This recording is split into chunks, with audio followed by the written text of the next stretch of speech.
Welcome to the 700 Club, and thanks so much for joining us. Russian soldiers are sabotaging equipment and refusing to carry out orders, while Russian President Vladimir Putin is being misled by his own advisors. That's what Western intelligence agencies are saying about the war in Ukraine.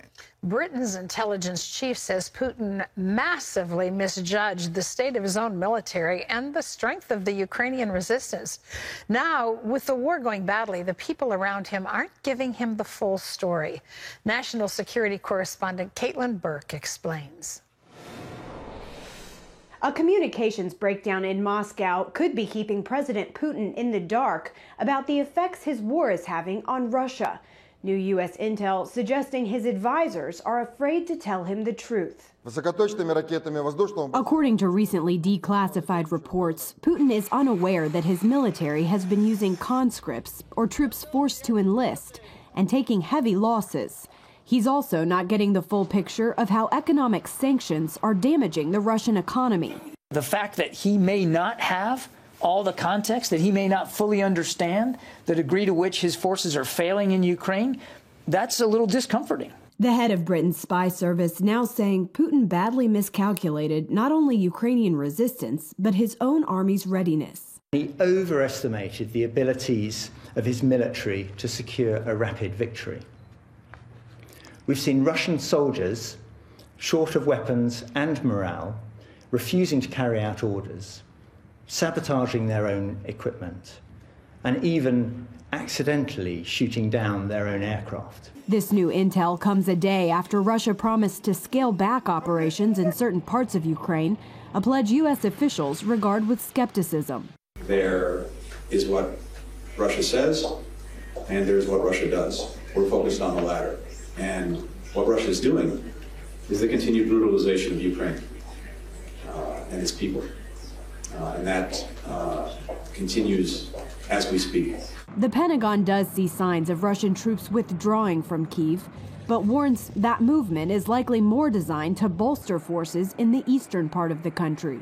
President Biden spoke with Ukraine's president for more than an hour Wednesday, pledging another $500 million in aid and considering more sanctions on Russia. Here at home, the president reportedly considering releasing 1 million barrels a day from the nation's oil reserve to fight rising gas prices. As the war drags on, the number of people forced to leave their homes continue to grow. Today we crossed the 4 million mark. I think it's a tragic milestone. It means that in less than a month, or in just about a month, 4 million people have been uprooted from their homes, from their families, their communities, in what is the fastest exodus of refugees moving in recent history. Meanwhile, Ukrainian communities in the U.S. are preparing to help 100,000 expected refugees. In some cities with large Ukrainian populations, churches are mobilizing to serve as host families. Caitlin Burke, CBN News.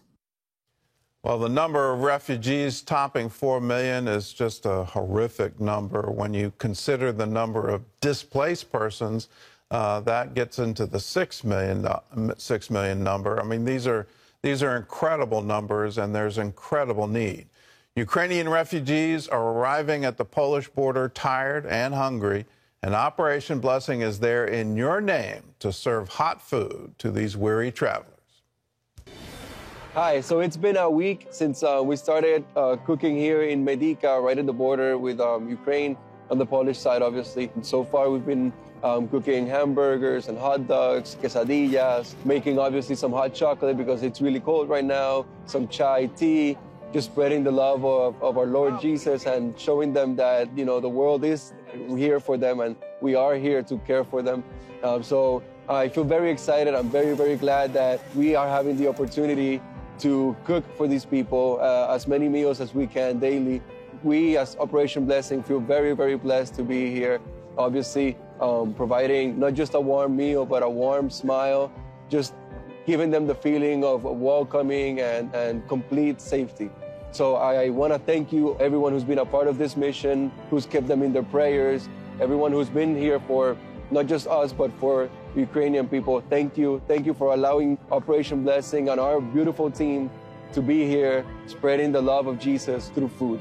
Thank you. And that thank you goes to you. If you're a member of the 700 Club, you're part of that relief effort. We're obviously mobilizing all our international resources. That disaster team is located out of Mexico City, and they've gone to Ukraine. We're mobilizing resources right here in the United States. All of our European offices are being included in it. All the Orphans Promise centers throughout Ukraine, throughout all the border countries. There's a map showing all the existing centers.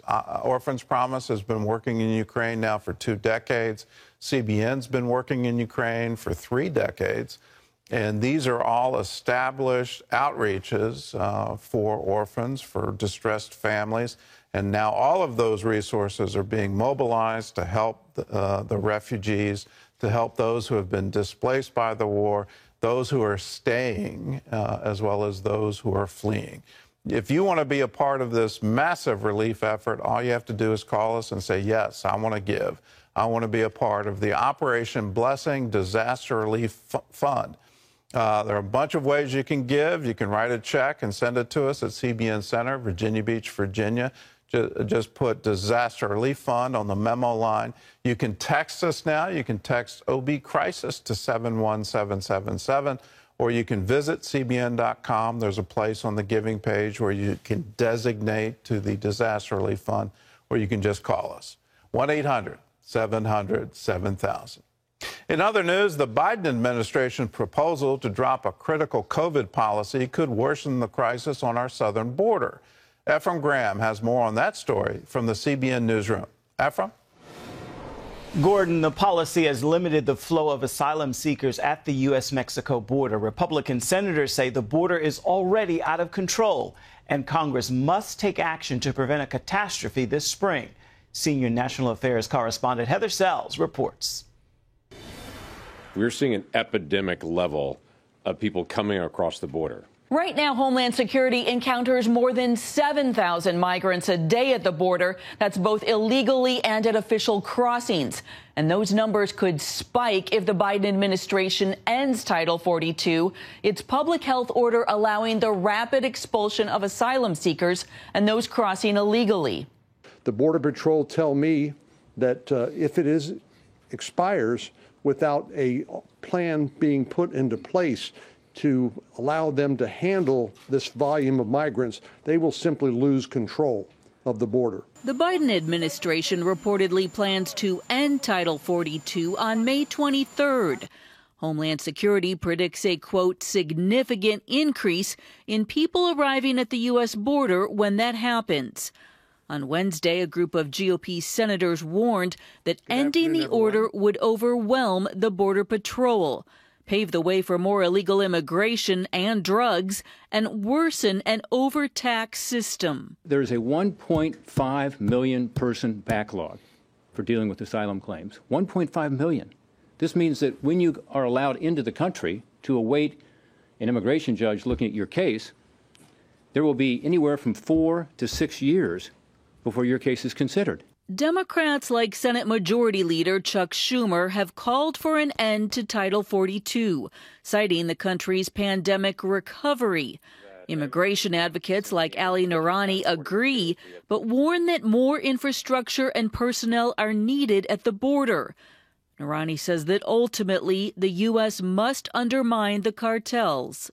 The only people that are winning right now are the cartels. If we actually had legal immigration pathways, people would not be relying on asylum as their only way to apply for entry. And frankly, we would be taking away a very lucrative line of business from the cartels. Noorani says there's reports that lawmakers from both sides of the aisle are talking about immigration reform. With a crisis clearly looming, perhaps Congress will act in time to avert the worst. Heather Sells, CBN News. COVID policies have put a damper on international travel for nearly 2 years. That includes travel to Israel, where for centuries believers have visited to find a deeper connection to their faith. Now that the doors are opening, those spiritual seekers are starting to return. Chris Mitchell met with one Christian group who recently made the journey. These pastors got the chance to visit Israel thanks to Eagle's Wings Ministry, a group focused on advancing biblical mandates such as spiritual community. We are so glad after 2.5 years that we couldn't come back to the land to bring these pastors, almost 30 pastors from all over America, from the UK and from Canada, because we're living in a moment in the Christian church that we're reconnecting to the Jewish roots of our faith and standing in support of the modern state of Israel. And these pastors... I've been here a few times, but this particular time, it's really touched me not only to, to tap into my Christian roots, but really to tap into the Jewish roots. For these pastors, a chance to experience the land where the Bible comes alive. Honestly, it means finding history and bringing it to life for me.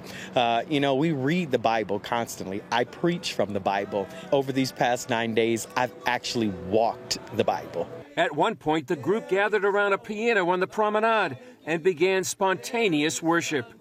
I'm gonna build my life on you. I'm gonna build my life on you. I'm gonna build my life on you. Pastors reflected on how this trip will enrich their ministry, especially first-time visitor, Pastor Joe Reeser. It's planted a seed. It's made an impact.